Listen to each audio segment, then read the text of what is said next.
Yeah, my name is Babicz. I am a freak doing music for 31 years. Moved to Malta almost 4 years ago. Wow, time is flying. And yeah, this is my little part of my spaceship here, where I do my daily work. But we are here for, actually, I thought about giving you real practical tips for your own productions. Because I think with real practical tips, you can do something yourself, and that's the best to get some real help. So, hey, the water is on the way. Thank you.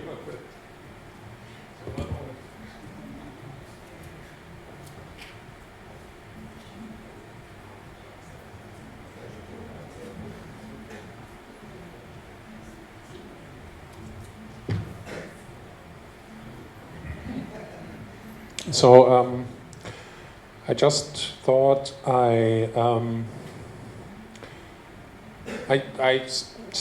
just started a small song just for this meeting today, and I thought I show you different kind of techniques that I'm using every day almost.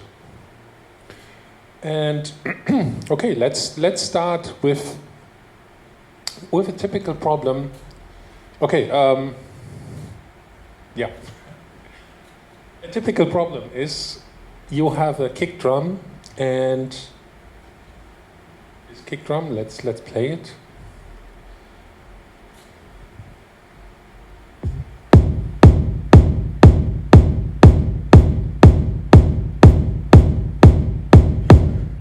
Okay, the reverb is not part of the kick drum, right? It's true. You have a kick drum, and you want to have the kick drum more punchy. A lot of people would actually maybe compress the kick drum and push the EQ and stuff like that. And I'm a little bit strange when it comes to EQing.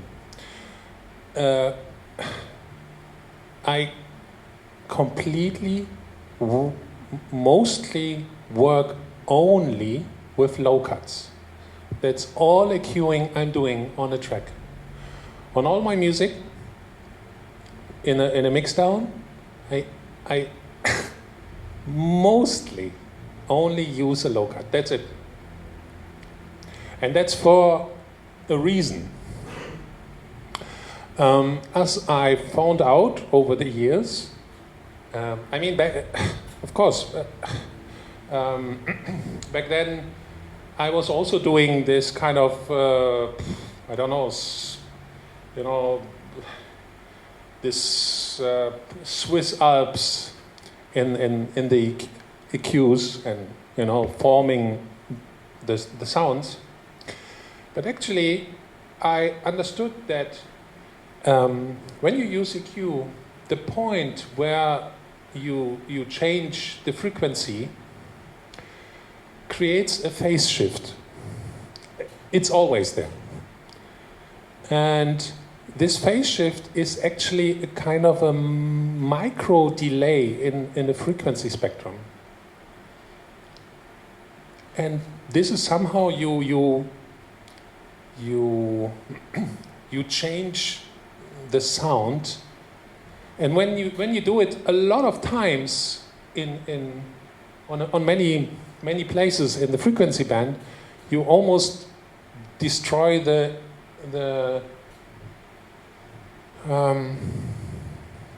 how to say it, the natural behavior of a sound. Even we work with electronic music, but for myself, I found out if I don't do this, if I keep the signal intact as much as possible, and then only use a low cut, and the nice thing with a low cut is you can do sometimes, not only sometimes, a low cut is interesting. You can do two things at once. Yes. So it depends on the Q factor. You can boost before the cut and make a cut with one go. That's quite cool. So that's something I use to. So if I want to push the border of a sound, and then, every sound has a certain place in the frequency spectrum in a mixdown. And most of the frequencies of a sound that you don't hear are somewhere like back in the low end. And if you have a lot of low end frequencies, you get into trouble because low end takes energy, and energy is also a problem when you want to get things loud. But let me show you a certain little nice trick. So if I want to get this kick punchy, it's actually not bad already, but I use a certain technique that is so.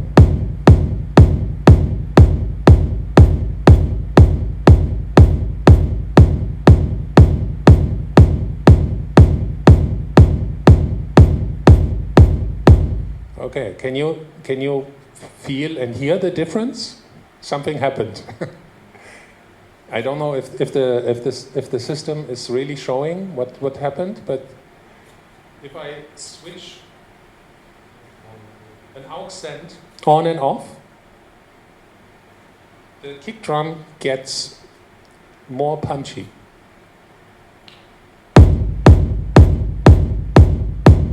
This is off.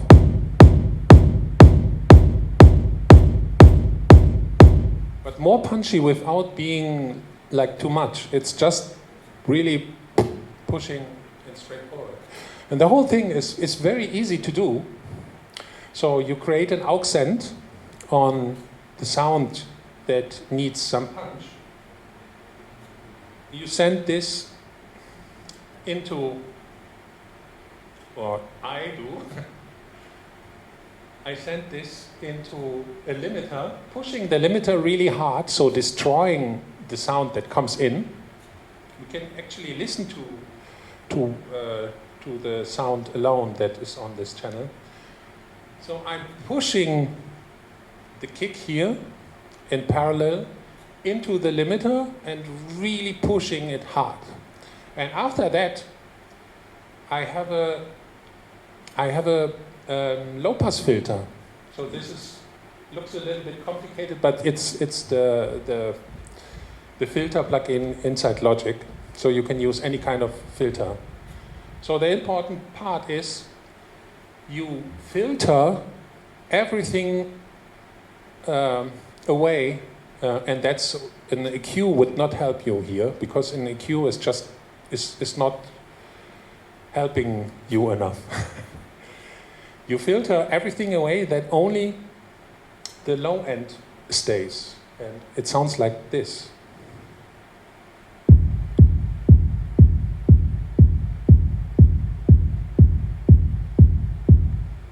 And after that, I even have another low cut, because I want to keep the low end really focused. So without, let me just open the filter so you hear.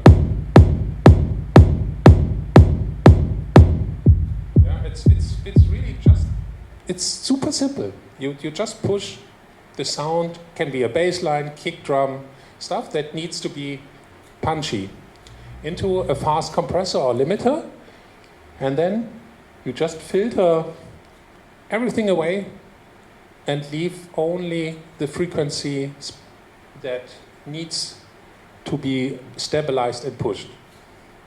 So super simple, but very, very helpful. And with not much, you see, I don't need any extra EQing, nothing. The kick just gets really nice and punchy from this. Without.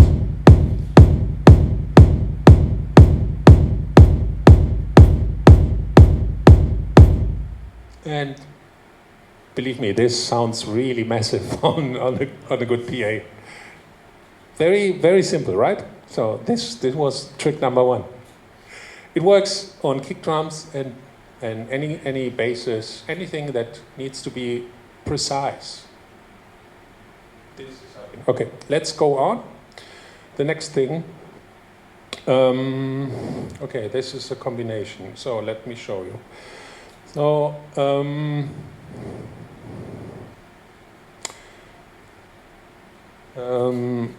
what's always something to keep in mind when you work with music is the whole topic of stereo and stereo widening, because I mean we have stereo, so we want things really big sounding and nice, and I am very, very against any kind of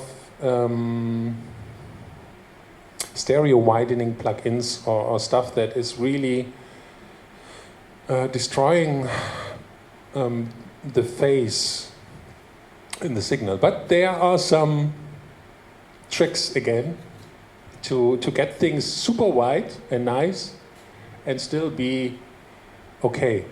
And why the whole stereo topic is so important. You maybe you heard this somewhere in the internet, or somebody said, yeah, if there's kind of a rule, if your song that is super stereo and you press mono and you listen to the track in mono, and that is something. Let me explain. If you check your track, and you should check your track, how it sounds in mono. It's really important. If you do this and the track feels not less loud, or sounds don't disappear, because a lot of things when you work with stereo widening plugins, sounds disappear. And sometimes completely, like half of the song is gone in mono. And why this is a problem? It's a problem because, I can tell you, I'm beside working in the studio, I'm also a live act. And I'm, without COVID, traveling around the world. And I would say minimum 60% of the club systems worldwide are in mono. They have a lot of speakers in the room, but it's really difficult to get a good stereo picture from a PA. It's really difficult. So a lot of sound guys, they think, okay, it's, mono works better. Yeah, it's a problem for us musicians if you have a track that has a lot of stereo information and half of the track is gone. So imagine you give a track, okay, you have a nice release, you are super proud, and a DJ gets the promo, he likes the track and he wants to play the track out. And he takes it to his gig, and he plays the track, and nothing happens. It's like, oh, fuck. People are not really, they should dance. Yeah, because what they hear on the dance floor is like only half of the track. So, I just, please take care of the mono and stereo thing. Check your tracks. Put maybe even, if you work in Ableton, put a utility. Here's also, it's called utility. Put a utility on the master bus and just press mono sometimes. When you work, just to control things. Thank me later. This will save you a lot of stress. Okay, let's take this away. So, stereo field. Okay, I added a small hi-hat that is simply in mono.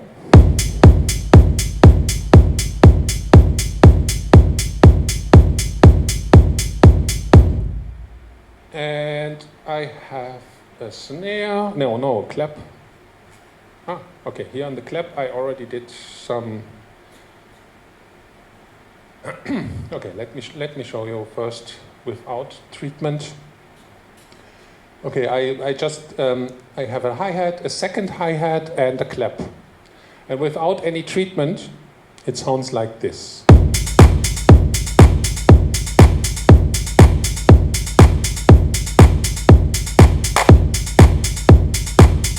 Okay, it's not easy for me to hear what's going on here. But everything is mono. But of course we like things in stereo, right?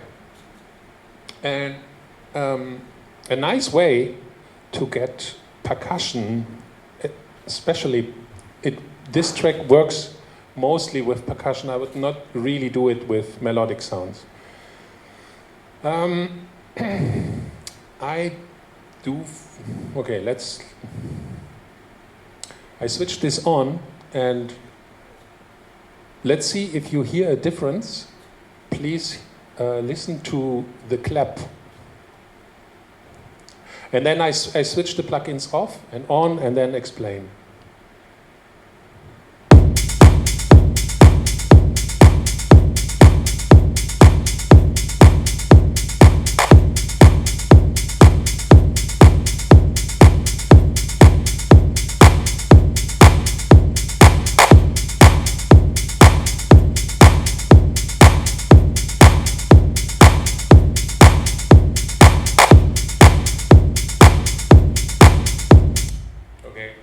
Of course, it's a bit difficult, but I think probably you can hear it.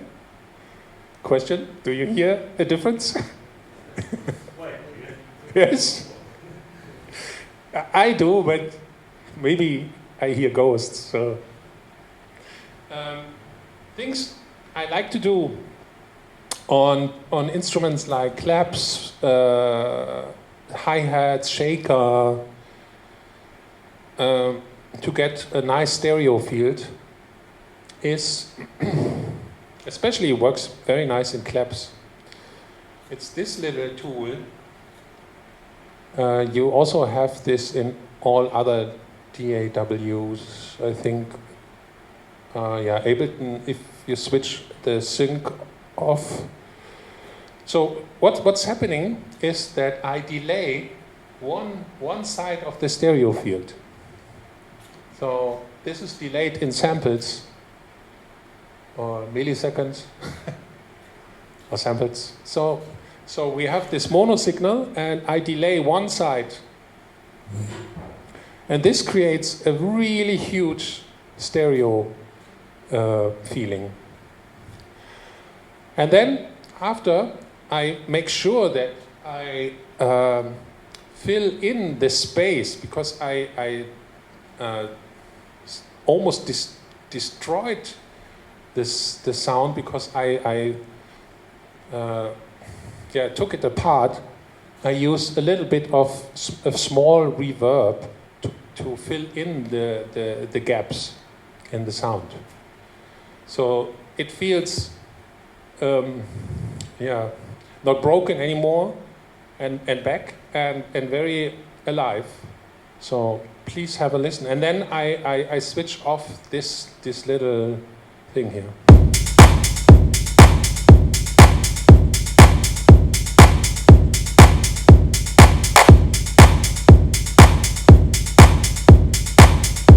So can you hear how it's almost, the kick is center and the clap is like around.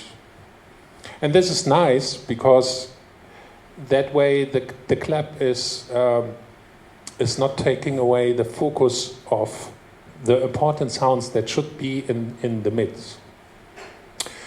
I did this also on the second hi-hat here.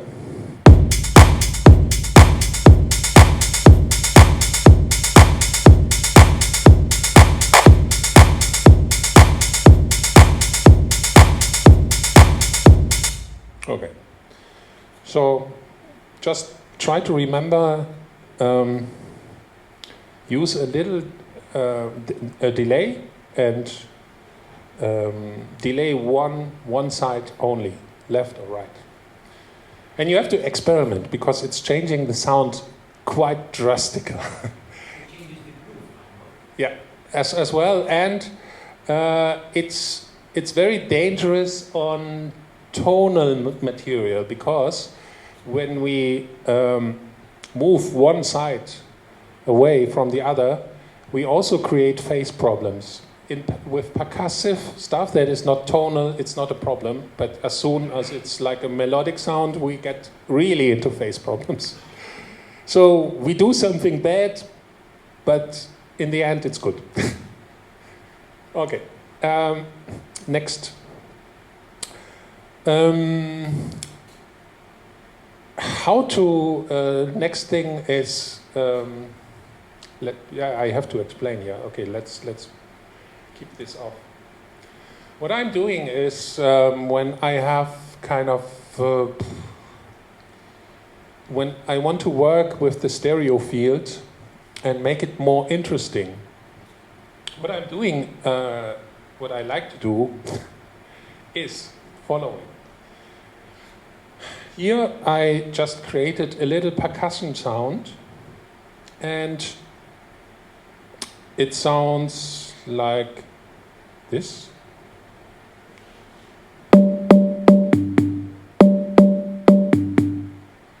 Yeah, a percussive sound. But what I'm doing is I panned the sound very to the left, and then I create again an effect send with what I quite really like. What I do quite often is I use phaser flanger modulation chorus before a reverb. So the reverb that is coming after is modulated. So it's not just the same sound, it's completely changing over time. But here, to create something interesting in the stereo field is, okay, so this percussion sound is panned to the left. And the reverb is panned to the right. So the signal is happening here, but the reverb is coming from the other side. And that gives you a feeling when you close your eyes that the sound is flying through the track. So it gives, because I always create my mix downs in a way that I like to close my eyes and go with my mind into the music and see how the sounds fly and create, and the space is created. So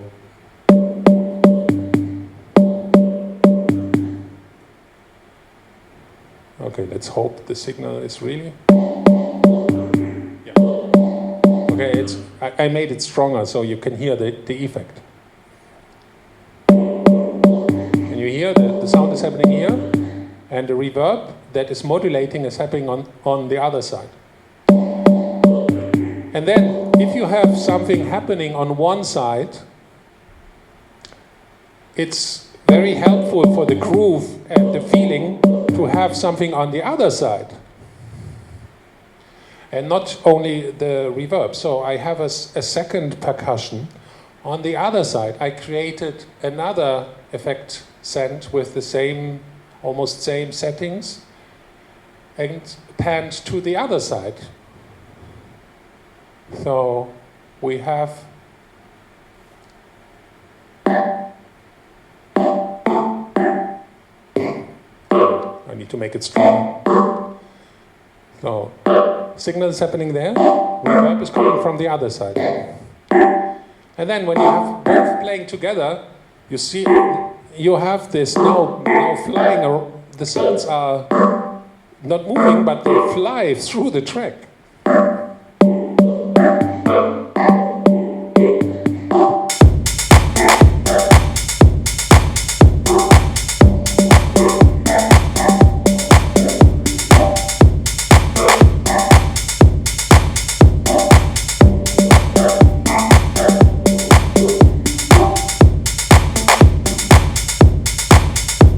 Now I just switched off this effect sense, so you hear the difference.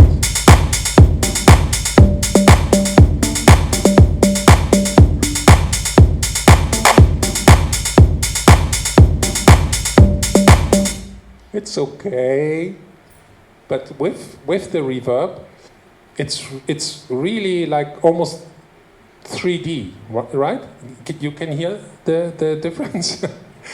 It creates space. It's like behind the groove is almost a room and things are flying. Again, super simple. Really nothing, no magical.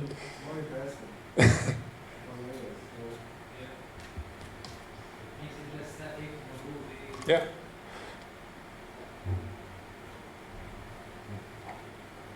So, yeah, like I said, I'm here to show you very practical tips that you can use in your own music that will help you and that are very simple to do. And if you take this in your mind, it's also nice when you have these two effect sends, of course, because they are both somehow they are independent and they have their own modulation effect. You can also send sounds that are in the mid of the center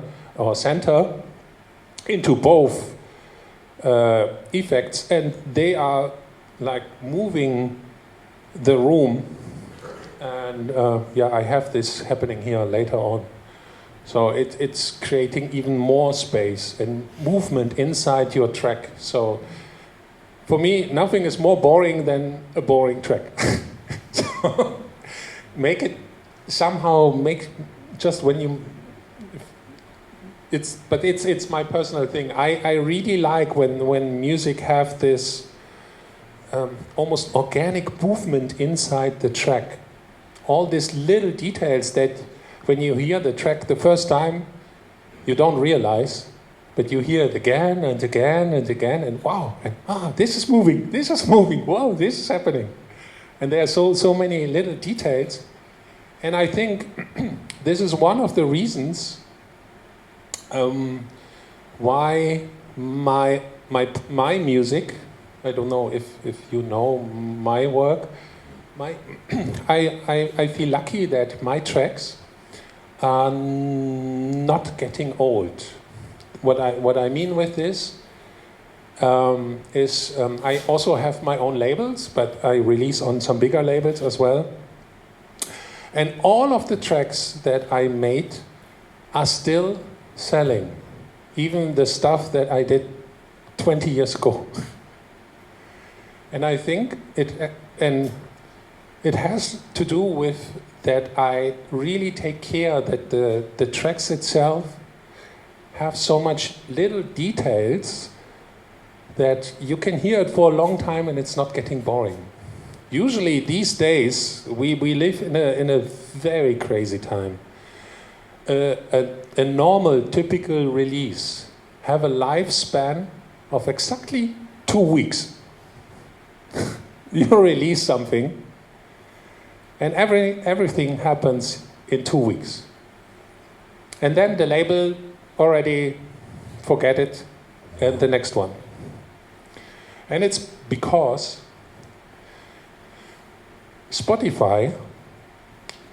on Spotify, every day there are 60,000 new releases.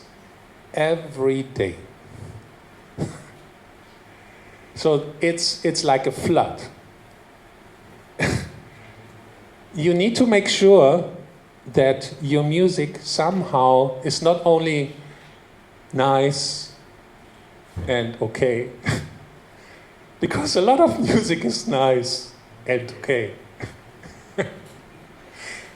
And with this flood of 60,000 tracks or releases per day, you are just, and it's gone. So make sure that you give your music a little bit more to it, and don't. Yeah, it's easy. It's easy to say, don't follow trends, because you're always running after something that already happened. It's yeah. I in my own work, I don't follow trends. I do whatever I want to do. Actually, business-wise, it's not a good idea, because my music is very broad, and I do so many styles, and it's somehow a little bit difficult to say what Robert is doing. And a few years back, or even 15 years back, I think,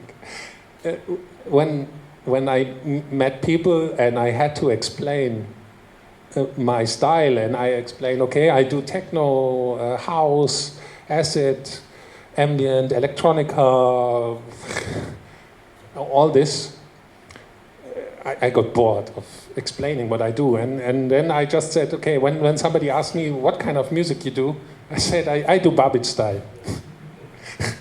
So I don't have to explain anymore. It's my style. You like it or you don't like it. Okay, but let's move on. Yeah. Another okay, I mute the other stuff. Let's say, because I'm also known beside by Robert Babicz name, my one of my artist names in the 90s was Rob Acid, and that means I'm really in love with the little silver box, the plastic silver box. And these days I also use a plug-in version beside the real one, but this is, in my opinion, the best, really the best one of all emulations. Okay. And when you use and this trick again, or tip, works with everything, almost all analog synthesizer. If you ever worked with an analog synthesizer, and then you maybe know the problem is, as soon as you have a sound, it sounds big, is completely big. You increase on the filter the resonance, and as you increase the resonance, you are losing the bass. So the sound is getting thinner. It's a typical thing for any kind of analog synthesizer. Yeah, and here, let me show you. So to okay, let's play this without any treatment first.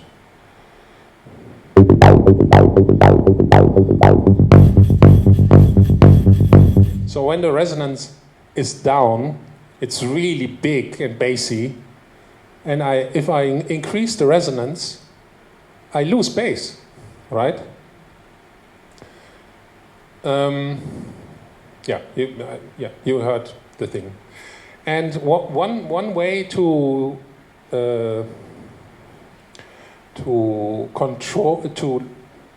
control things like that is that I really love is using compression, and today I just use the Logic built-in compressor or most of the plugins, so nothing, no fancy plugins, because if you understand the principle, it works with every DAW. You know, all the companies, they really want to sell you all their fancy plugins and all the fancy gear. But if you understand the principle of things, actually, it's because I'm doing music now for 32 years. Back then, we would dream of the possibilities that all of you have today. It's unbelievable. You have a multi-million-dollar studio on your computer. You can do things that 20 years ago were unbelievable. Really. Even without fancy plugins. Okay, so I'm a big fan of a thing called opto-compression. Opto-compression is a technique. It's one of the oldest techniques of how people were doing compression, and actually I simply love the idea. Is fantastic. The idea of okay. So what is compression? Compression is actually making sure that a signal that is dynamic, so you have a lot signal elements that are very low in volume and elements that are very high in volume. And the compressor is taking down the very high volume signal and brings it closer to the signals that are low in volume. And the effect is that everything is more equal somehow. The louder parts and the lower parts, they come together. So and the signal is getting more balanced. And a thing with optical compression is that it's very okay. It's maybe not a good thing to show you this one, because usually an opto compressor just have an input knob and an output knob. So I love simple things. Everything that is simple and works fine, I love it. Everything that is complicated is just making me, I don't know. It's boring. I want simple things. And so the optical compressor just have an input and an output. And back then, or I also have an optical, I have this as hardware in my studio. Back in the 50s or 60s, somebody had the idea of having a small light bulb and putting, when you put music or music as electrical signal through a light bulb, the light bulb is glowing. And the loud signals is making the light bulb, the light more visible, right? So somebody came to this idea of putting a photoresistor around the light bulb. So every time when the lamp is going on, the photoresistor is seeing the light and is making more resistance and taking the signal down. So super simple, amazing. Yeah, if you're a nerd like me, you love this kind of stuff. It's amazing. And because the whole thing of a typical light bulb is kind of slow, it's not so fast reacting to the signal. So the whole compression is kind of it's nice. It's almost like natural movement with the light. Okay, that's just the side thing. I do love. I just wanted to say that I love optical compression. If I do compression, I'm not using very much compression in my music as well. Really, not much. But when I do, and especially for a problem, I use it as a problem solver. So here I have the problem when I put resonance in my synthesizer, I lose bass. So if I lose bass, how can I fix this? If I compress the signal, then the bass that gets lower because of the high end that gets louder. If I compress the high end, I hear the bass again. So yeah, simple. But it's not really solving my problem. You always, if you do this, let's take this on.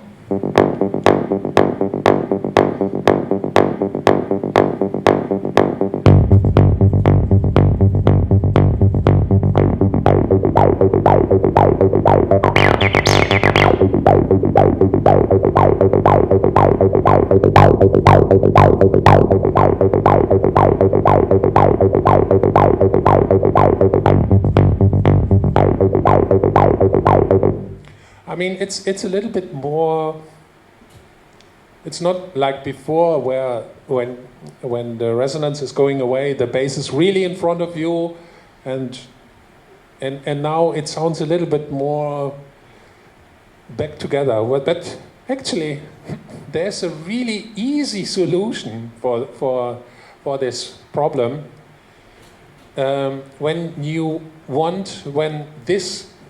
When this analog sound can be a TB303, can be whatever. When you want to modulate the sound, and the sound is really important for your track, what I do is I make a copy of this instrument on a second track, and I put all the knobs down, so we hear the same. So there is the same sequence, but always stay super stable. Nothing is changing. And then I put the other one, the first one, on top of it. I take away the bass, and then I have the same bass line 2 times on top of each other, but what's happening, the bass is always stable. So I can modulate the top line like crazy, but the sound will be always precise in the mid. Let me play both together, so give you an idea. And I also created a modulation, so you can see if the sound is really modulating a lot. So both together.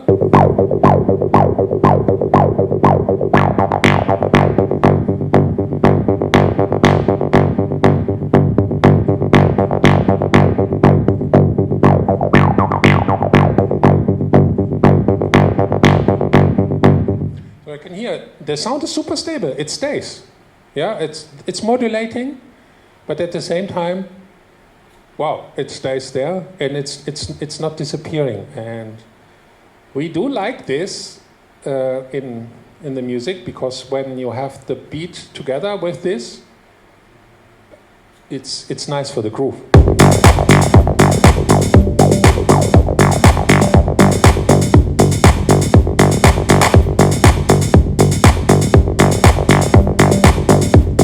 Yeah, without the other one, the extra one that is not changing.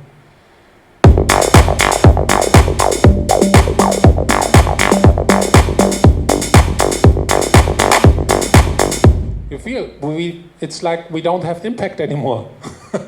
It feels like, like boring.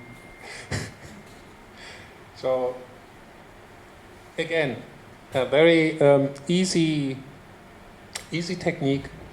Just if you have a sequence that needs to be very stable, make the same sound, make a copy of the sound with all the filter down, and just let it stay through the song. You can modify, you can do crazy things on top of the other one, and here I also now inserted a delay, and yeah, even let me play, yeah, and now I can put crazy effects on the top line that is changing, and still my bass will be stable. So.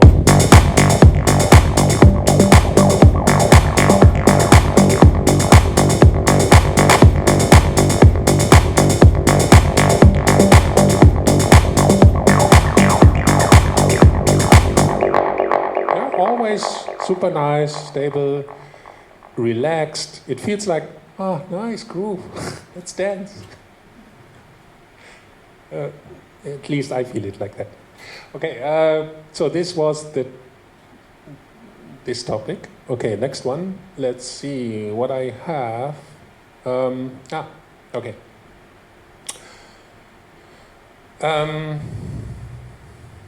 My favorite bass instrument that I use in 90% of my tracks is actually it's the sampler inside Logic, but with no sample inside. And if you use the sampler of Logic or any other one, there's an init sound and that's a pure sine wave. And I love sine waves. Sine waves are the best thing for any kind of bass and controlled bass. Many people are, and I don't know. I don't understand this. Many people love Moog, and they say Moog is the best for bass. And I say, fuck it, no way. Because a Moog with this 1, 2, 3 oscillators is completely moving. It's not accurate. It's like wobbly. A sine wave is super precise. And in the low end, I want to have total control of the room. The thing is, what you can do with a sine wave is you can here in that thing is I can put the sine wave into an overdrive, so I'm creating overtones. And let me play you this kind of very simple sine wave bass here, and then I open. I put this into overdrive so you can feel how the sound is changing, and how this bass line is super precise.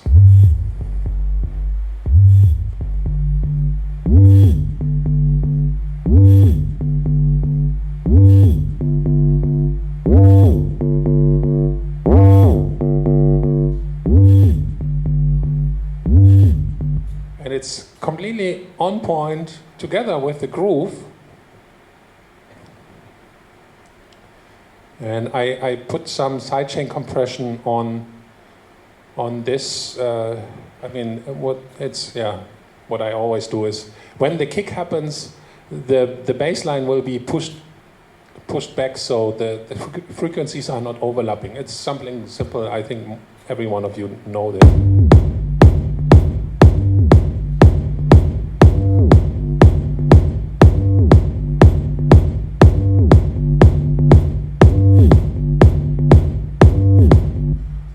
if you want to create like a really nice, precise sub bass, please try to use just a simple sine wave.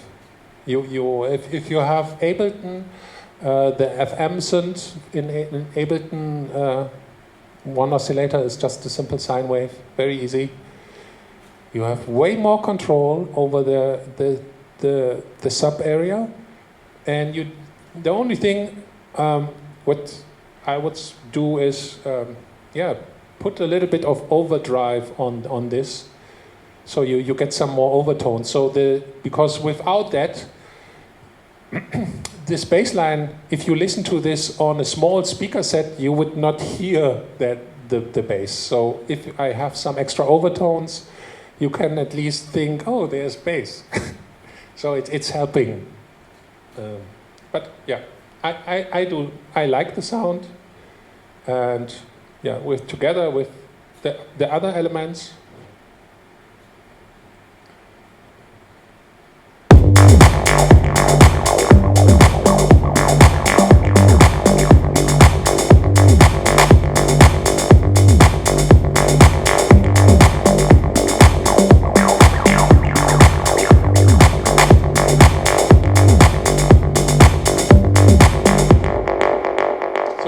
Even without any treatment on the master bus, even with this kind of room, it feels it's still moving, right? There is this groove, and it works already. So sine wave, please experiment with this, try it. You will have you will be faster with using just a sine wave than trying to get a Moog bass line fitting into your mix, because it's not easy. Let's drink some water.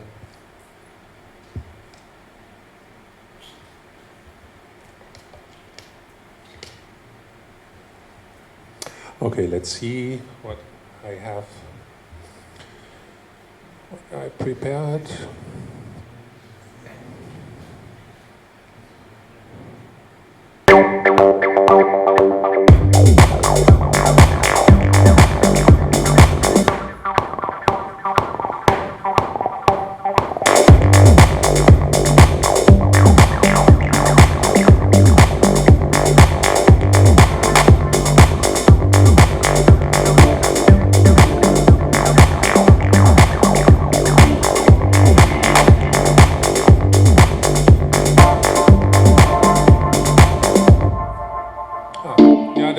That's something nice. I love any kind of delays and dub sounds. That's just also kind of simple thing that I love is you have module. Yeah, okay. Let's play this without any treatment.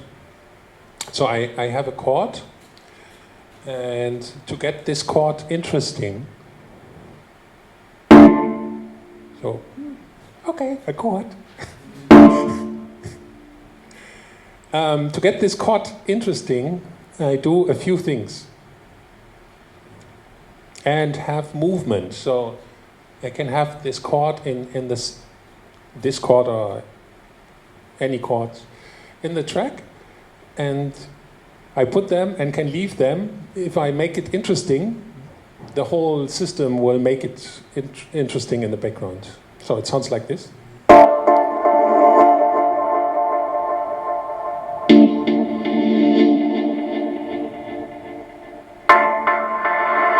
So you can hear it's modulating, and nice things happen to this chord.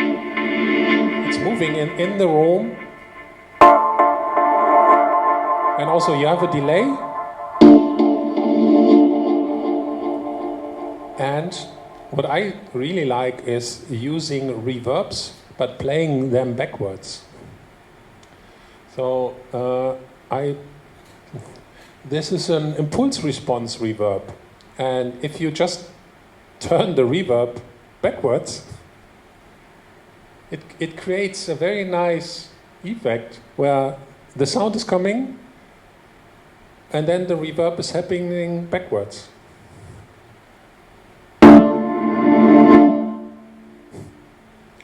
And with modulation, before having modulation and delays and stuff like that,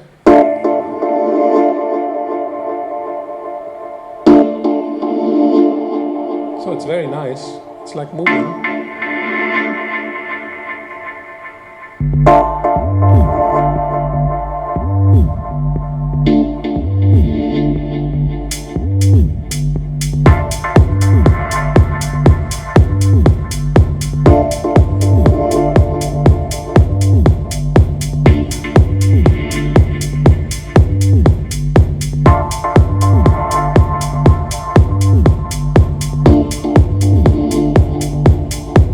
See, 4 elements, and you can play this for 10 minutes straight, no problems, and nobody will miss anything.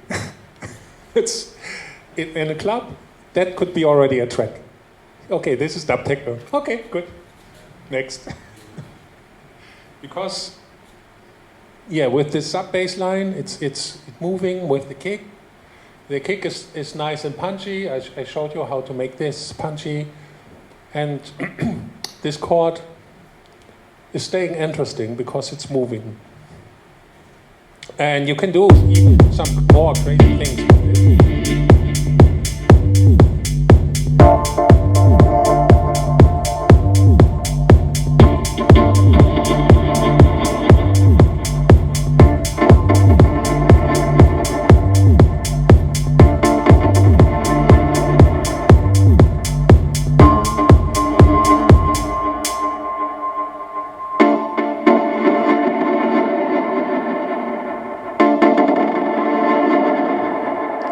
What I like is if you have a delay or a modulating delay, then let's make this.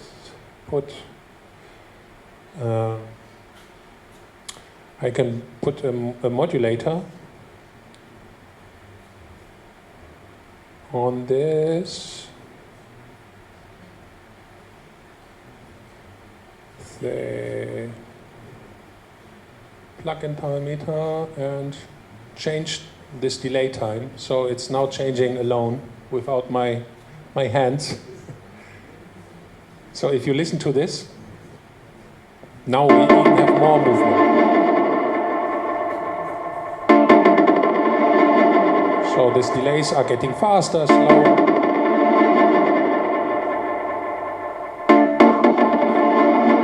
Make it bigger.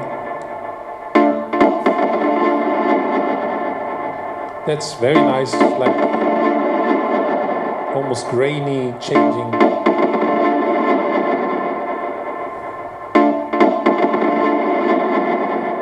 Yes, it's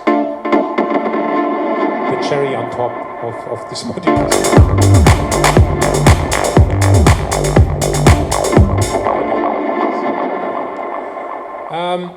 Then let's see what I have left. Is there anything special on this one? No. No, I just have an extra sequence. But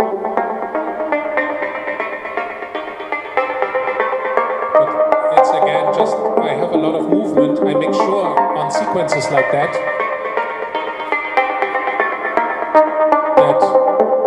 they move. Super simple. But this can run like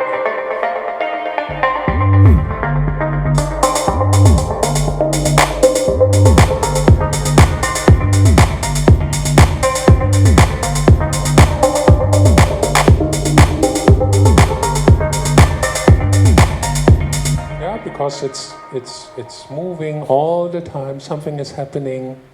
That's even, you have a super simple sequence.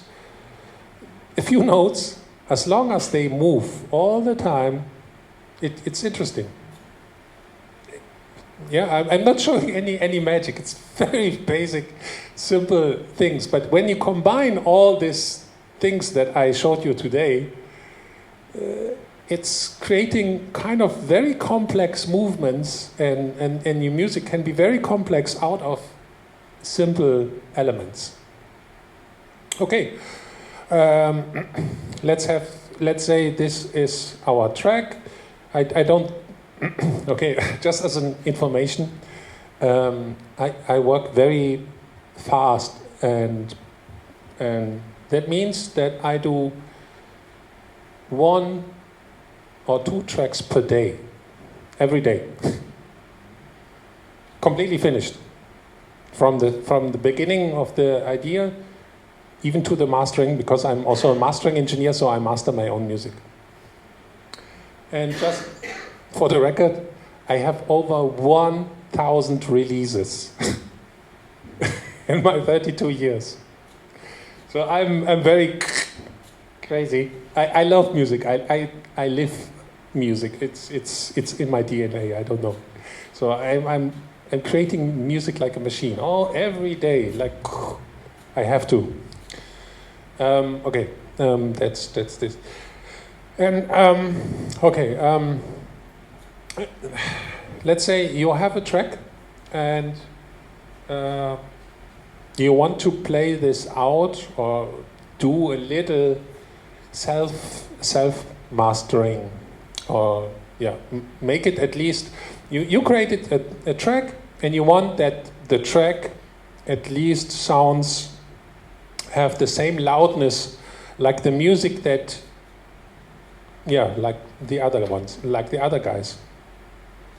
And you can do it in a with a few steps, very simple, that works very nice. Okay, let me show you what I usually do. And this is, okay, now we do kind of a mastering thing, but this is like the most simplistic mastering chain I personally can think of, but still works really nice. Yeah, and I do this thing just with, I mean, you saw my studio, so the things that I do here as plugins, I have a lot of gear here and here and here. And I do this with hardware, but the steps are actually the same. Okay. First thing, I use a compressor just, and here it's important. What I do is a compressor have attack and release parameter. That means the attack parameter is when a signal is happening and it's going over the threshold. The threshold is like a line, and the music is, let's see, is going over this threshold. How long the compressor needs to react? That's the attack parameter. How long it needs to it takes time that the compressor reacts. This is important. And release is how fast the compressor comes back to normal after he took down the signal. How long does it take? And I love, personally, following that I use kind of long attacks. So that means the compressor is kind of slow. The compressor is letting, when a loud signal is happening, is letting a few milliseconds through and then reacting. And this is actually creating an effect that with this, and having a very fast release. So the compressor as soon as the compression is ready, it goes back. So what is happening here is every time the signal comes and is over the threshold, the compressor needs some time to react. And this time is very important because it's the transience of your music. It's like the border of the first little milliseconds of every sound is how you feel a sound. And I let this thing through. And because I'm letting this through and the other stuff, and as soon as a few milliseconds later, the signal gets compressed a little bit. I am increasing this transience, this little tick, tick, tick, tick, the beginning, the contrast of the sound. It's like when you see a photo, it's like I increase the contrast. This is important. So I'm not compressing the signal, I'm actually expanding. So I make sure that I have even more transients than before. Very important. And I do this for a reason. Okay, so the first thing would be this. Then that's a typical EQ curve, and it's called smiley face. You increase a little bit of the high end, and you push a little bit of the low end, so you have a smiley curve. And at the same time, I use just one band with low cut and have the... So this is one step. And again, back to this idea of every EQ is changing the signal, so I do as less as possible. Yeah, so two things. So a smiley curve is very nice. You will immediately smile when you hear how, when I turn this on.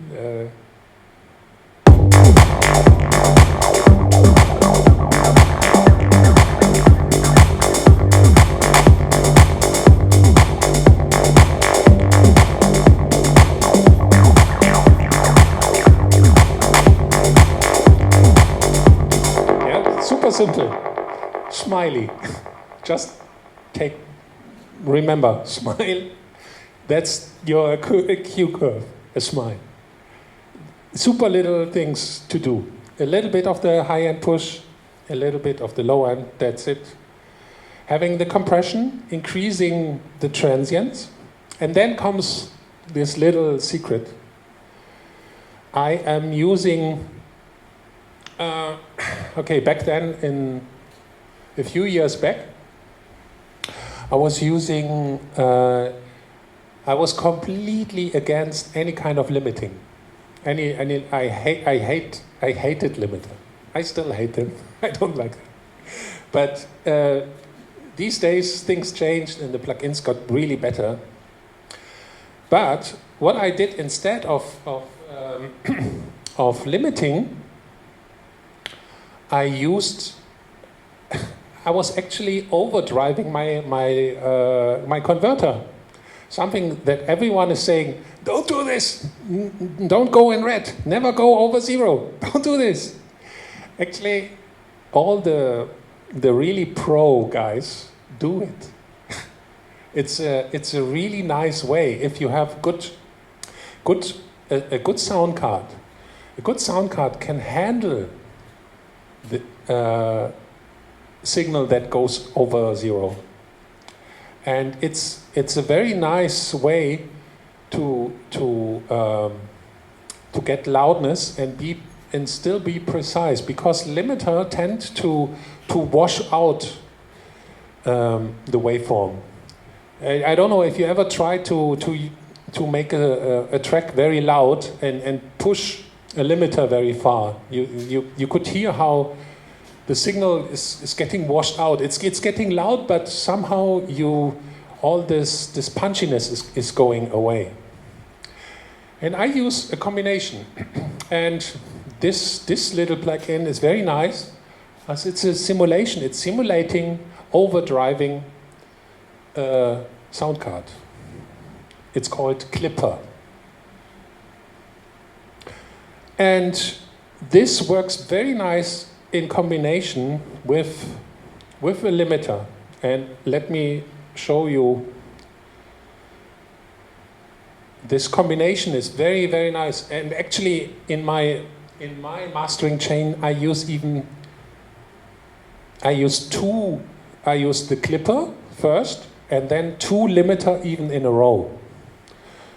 So I have this kind of rule for myself: never ever let a limiter limit more than 2 dB, and even better is 1 dB. So have 2 limiter in a row, and let them limit 1 dB and 1 dB again.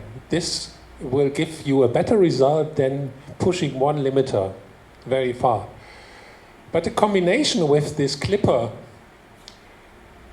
works even better. I'm getting louder signal. The signal stays super intact, is punchy. And I can show you the whole thing without this clipper and with this together. Okay, let's turn the things on. I know it's super nerdy what I'm talking here. It's like nerd stuff. But you are here. You asked for this, right? So, okay, let me play this. Let's see if we get club atmosphere now.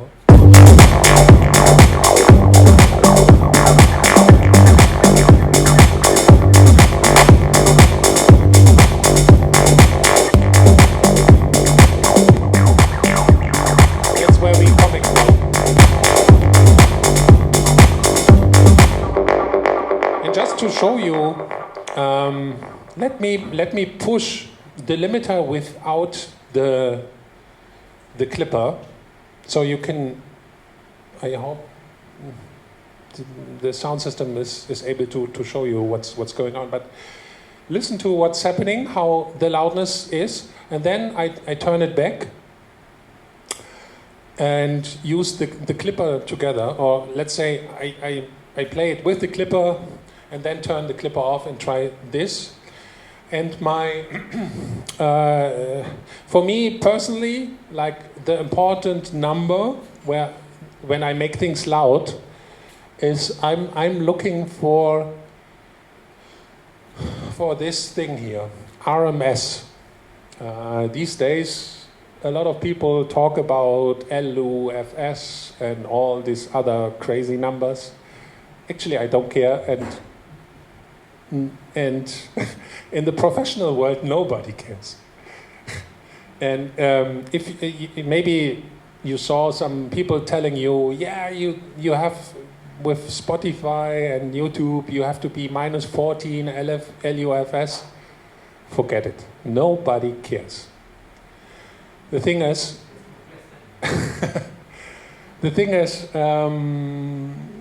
if you analyze all the big productions, they're all super loud and all compressed.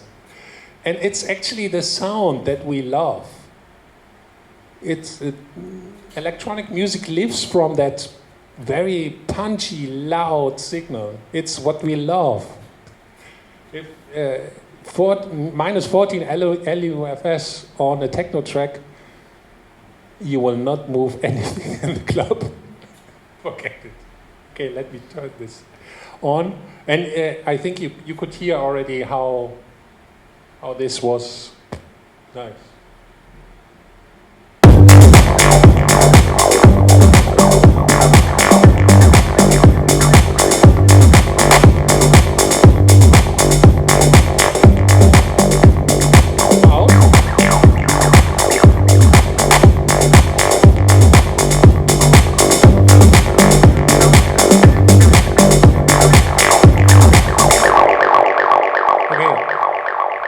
I pushed the limiter very hard, and you could feel how the bass is going away and the high end is pushing forward, and we get loud, but at the same time we lose the punch, right? Yeah. I hope I was not really watching, but for me it was the clear difference with the clipper together and the limiter, the combination. We keep the punch intact and we get loud. Yeah, okay. For me, A number, if I look on any number, usually I don't care about numbers at all in music, really. I'm not watching my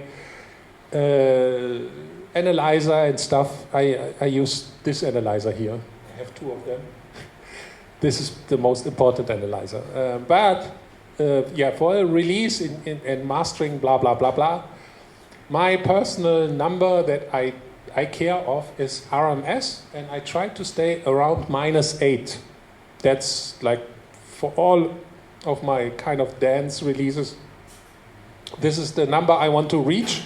This is very loud, but still not like ultra super loud. But still, already this is loud, yeah?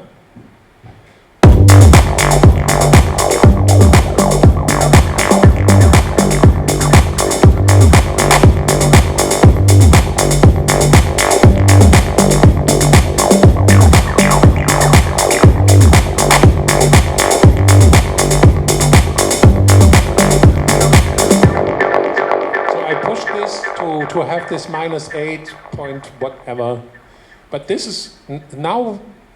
This is a loudness that is full professional. Like if I would arrange this thing, I could give this to my distributor and just release it. If I give this to a DJ, he could play this without no problems, nothing. And again, very simple. I did here? Very simple steps. Only a few things. Not many complicated things. A little bit of okay. Why I did this compression in the first place? I increased the transients to catch them with the clipper.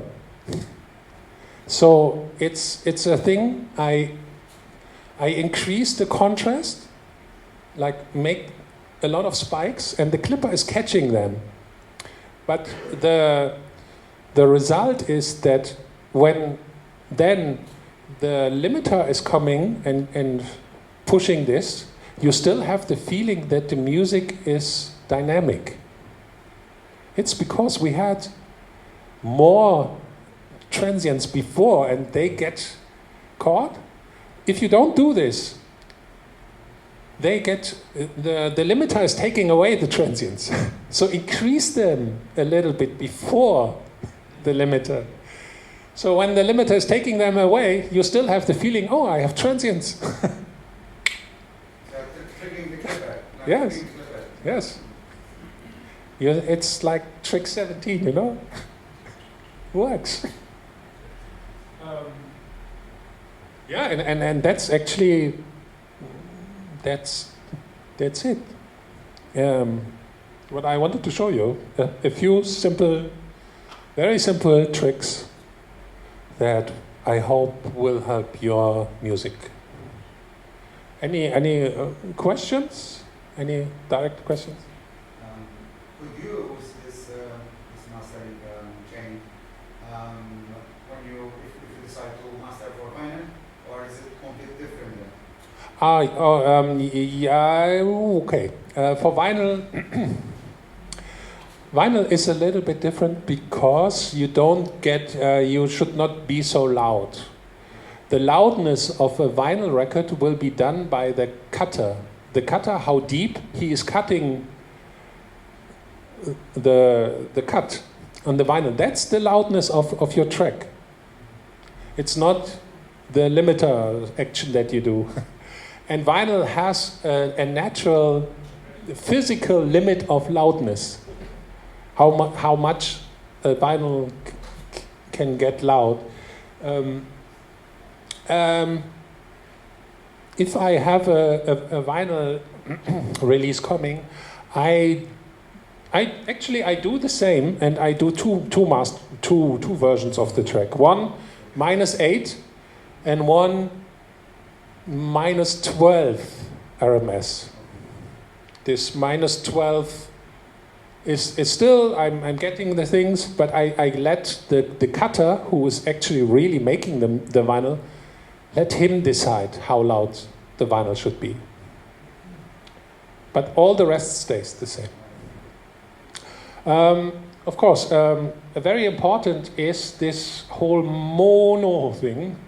Yeah, always try to check what's going on.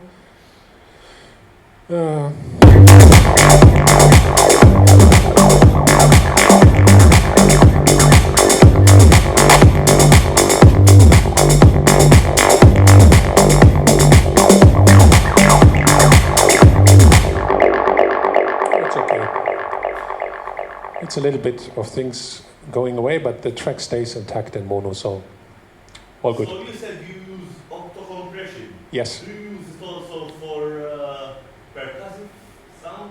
Yes, I like opto-compression because it's so slow and it's increasing the transients. That's it. It doesn't.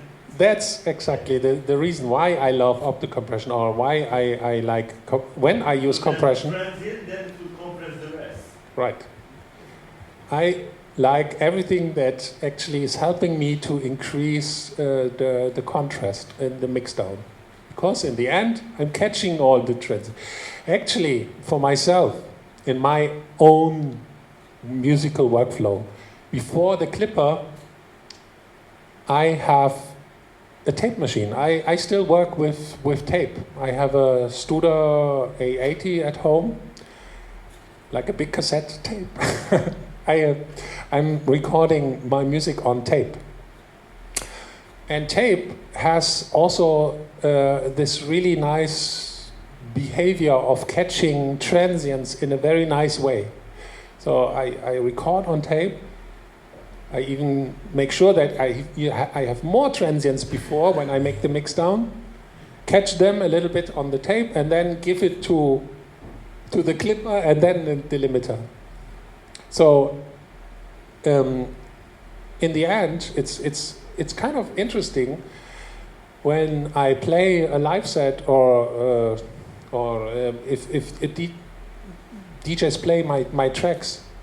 Many people ask me why my music feels louder than the other, and technically I am even less loud than the others. But because of the way how I create the mixdowns and how I try to preserve the feeling of having transients, it's like a mind thing. It feels louder and more punchier. That's the whole trick here. Make sure it feels like we have transients. Actually, we don't have anyone anymore, but yeah, that's how it works. Because you had the Sine base and you have the two 303 lines. How did you apply sidechain? Usually I use other plugins. Actually, these days my favorite one is called, oh fuck, I forget plugin names. Usually these days okay, here,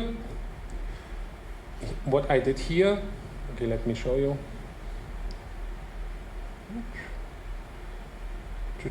I was just using the kick as a,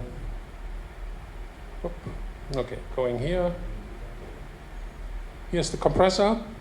I told the compressor use sidechain from my kick instrument. But the three of them receive the same thing. The three of them get the same one. It's the magic is not the sidechain. The sidechain is important, but the magic lies in this. This is the sub bass.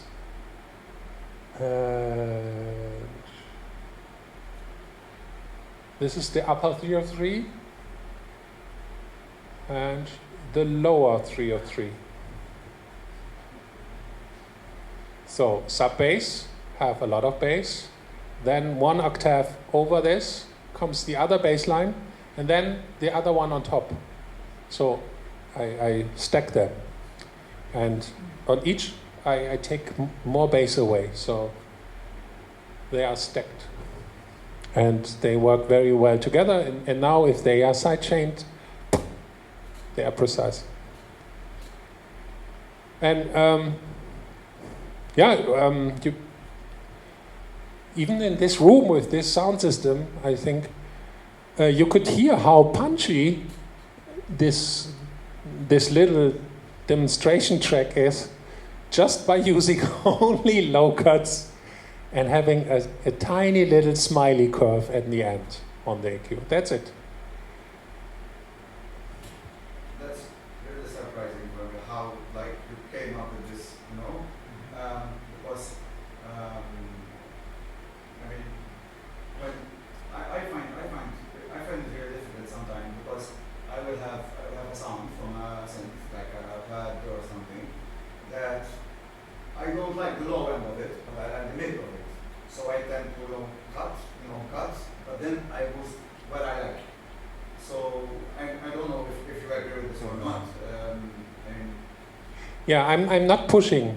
I'm not pushing at all. I'm just taking stuff away. Sometimes, because when I feel like if I don't push a bit, the signal is too low.